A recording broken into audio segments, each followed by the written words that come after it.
What is the smallest lie you've ever told which had the biggest consequences? When I was a young teenager that had just discovered what masturbation was, I would finish into an old white t-shirt of mine and throw it in the bottom drawer of my dresser. Months went by with this routine and the shirt ended up getting crusty yellow stains on it. Why I didn't use something more disposable or throw the shirt in the wash, I have no idea. My mother eventually found the shirt one day, after deciding to put my washed clothes in the dresser. I come home from school to find both my parents sitting at the kitchen table with the shirt in front of my spot. My mother starts to shriek about how terrible drugs are for you and that inhalants will destroy my brain. I was too ashamed and embarrassed to tell them the truth, so I shamefully apologized and owned up to using inhalants to get high. From then on, there were no aerosol cans allowed in the house and I had lost the respect and trust of my parents for the longest time. Ended up being extensively grounded and shamed, all because I decided to jizz in a shirt and wouldn't own up to it. I walked in on my friend finishing a conversation on her phone. She looked at me, petrified, and asked if I heard everything. I told her with a defeated face yes. She starts crying and leans on me telling me she is so afraid and doesn't know what to do. I did this in Italy as a joke, but obviously I am in deep water now, so I just tell her everything will be fine and to call me whenever she needed me. Turns out she got pregnant and asked me to go to an abortion clinic with her. Her boyfriend scrammed. We are best of friends now. In college, the girls in the apartment downstairs asked my roommate and I if we'd like to join them at a concert a month away. Neither of us wanted to, and my quick thinking roommate said that date is my birthday. It wasn't, and we have other plans. They ended up not going to the concert, and we had forgotten about it, but on that date they called me downstairs to help them move something. I walked in the door, and surprise, a birthday party for me with about 15 people there. My roommate was just as surprised. I couldn't tell them the truth and just went with it. Even got a couple small gifts. I always felt guilty about it. My friends and I accidentally got a kid suspended. We finished the last class of our day before lunch on a Friday, and we were feeling pretty good, so we picked up a handful of rocks and tried to see who could throw them the furthest. Turns out one hit our teacher. She brought us into the office and made us tell the VP our story. Since she wasn't in the room, we lied through our teeth and made up a description of a kid we'd never seen before. A week later, the guidance teacher approaches us and tells us she's glad we didn't take the blame for the kid who threw rocks because the principal found out who it was and he's be getting a 3-day suspension from school.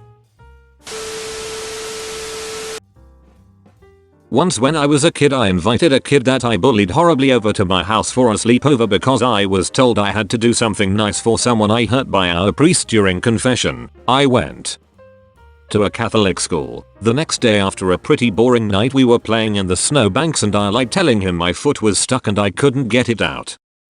He ran well over a mile back to my house to get my mom to save me. Well, that kind of woke me up and made me realize this kid isn't that bad. After that day I never bullied anyone again. And 20 years later, that turd that I bullied so terribly is still my best friend, was the best man at my wedding, and the godfather of my first child.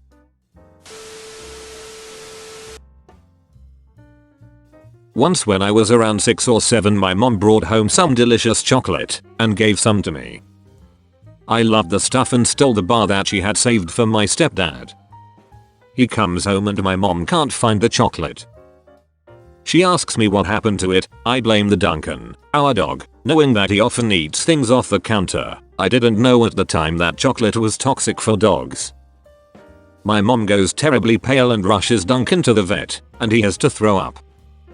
I felt terrible about this as I thought it was because he stole the chocolate and was some form of punishment. The next day she brings home more chocolate. Nobody told me that it was for Duncan's own good that he was taken to the vet, so feeling bad for doing this to Duncan, I give him my chocolate this time thinking he deserved it after taking one for the team last time. Later that night my mom asks me how the chocolate was. This time I decided to tell the full truth and explain that I gave the chocolate to Duncan this time as I felt bad for getting him in trouble the first time. So another late night trip to the vet, and I finally was told that chocolate is toxic for dogs. Duncan was fine in the end, and for the rest of his life I snuck him meat and other things that would not kill him. Now the twist is that the very expensive vet's trips cost a lot of money, which prompted my mom to take a look at our expenses. She found that the then stepdad was hiding an affair, and then got a divorce. When my sister and I were kids, I told her the Easter bunny came through the drain. I thought it was cute, and since Santa came through the chimney I couldn't think of any other routes into the house. She cried for hours. Easter became the most miserable holiday for years until we grew up and she realized what an idiot I am. I've told this story before, but during my undergrad I took a number of business courses. During one of these courses we were learning about a small company that produced high-end jam. The prof asked the class what we thought of high-end jam as a business. I said that it was a stupid idea. Why would I pay $20 for a bottle of jam when I could make it myself? I meant that as a rhetorical question, but apparently my prof took my literally. When I was packing up at the end of class, the prof came over to me and started asking me all sorts of questions about jam making. So I rolled with it. I lied and told him how my grandmother taught me how to make jam, when the right time to pick the berries was to ensure optimal jam, etc. I don't know how to make jam. I had no idea what I was saying, but the prof bought it. We became buds. After every class we would chat, mostly about jam. He wrote my reference letter to get into my competitive undergrad program and again when I applied for my master's. I owe most of my academic career to jam. Being the youngest sibling, I was always getting razzed, so one time they told me as I was starting school to look out for the fiery drill. I had never been in school, so I asked what it was. You will hear a loud bell that warns children when this man comes to the school and attacks with a drill that's on fire and tries to drill into the kids' brains. So a few weeks into school there is a fire drill, so I take off screaming like crazy, hoping to survive running as far away from the school as I could. My mom was not too happy with my siblings when she got the call from our school telling her I was gone. Oh man. When I was 7 I had been learning how to play the keyboard for 2 years.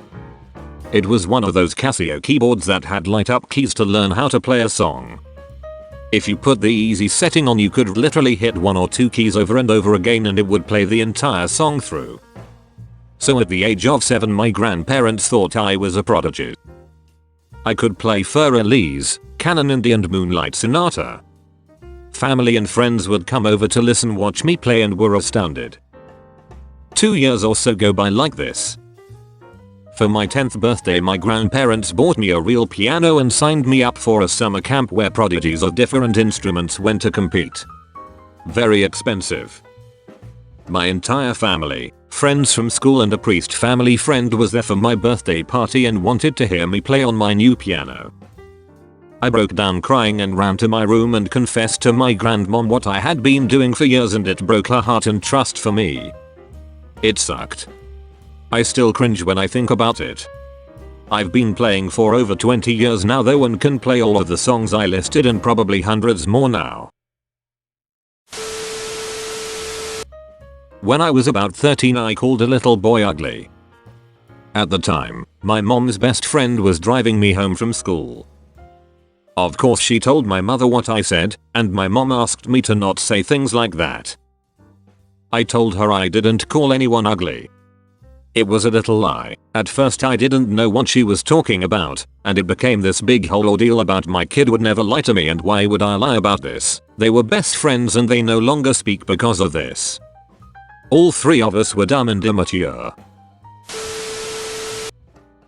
My first year walking to school alone was the 7th grade and I was late a lot.